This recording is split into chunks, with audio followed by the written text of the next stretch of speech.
అన్నా ఇన్ని చెప్పావు కానీ అసలైంది చెప్పలేదే. ఏంటిది అది? దేవుడి బాధ్యత అన్నా. దేవుడి బాధ్యత నెరవేర్చాలిగా మనం. నువ్వు ఎంతైనా మాట చెప్పి ముగిస్తా. దేవుడి బాధ్యత అంటే ఏంటో తెలుసా? నిన్ను వలె నీ పొరుగువానిని ప్రేమిస్తే నువ్వు దేవుని ప్రేమించినట్టు. నిన్ను వలె నీ పొరుగువాన్ని ప్రేమించి వానికి ఉపచారం చేస్తే నువ్వు దేవుడికి చేసినట్టు.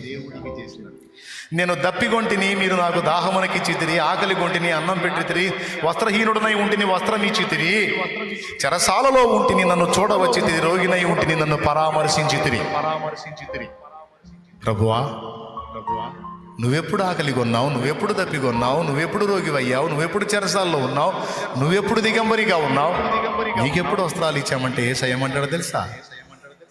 ఈ నా సహోదరులలో ఒకరికి మీరు చేసితిరి గనక మీరు నాకు చేసితిరి, ఈ నా సహోదరులలో ఒకరికి చేసితిరి గనక మీరు నాకు చేసితిరి అంటాడు యేసయ్య. కాబట్టి దీన్ని బట్టి మీరు చెప్పండి, దేవుడికి సేవ చేయటం అంటే ఏంటో తెలుసా? దేవుడు అప్పగించిన బాధ్యతలను అందరికీ అన్ని విషయాల్లో నెరవేర్చుటయే దేవుని గొప్ప సేవ.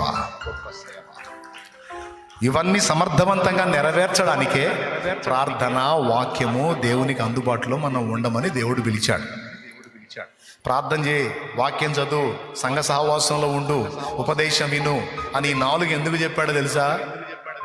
ఈ బాధ్యతలన్నీ నెరవేర్చడానికి నీకు జ్ఞానము, శక్తి, బలము కలుగునట్లు ఇవి నీకు ఏర్పాటు చేశాడు. అంతే. ఎంతమందికి అర్థమైంది? అబద్ధం ఆడకుండా చెప్పండి.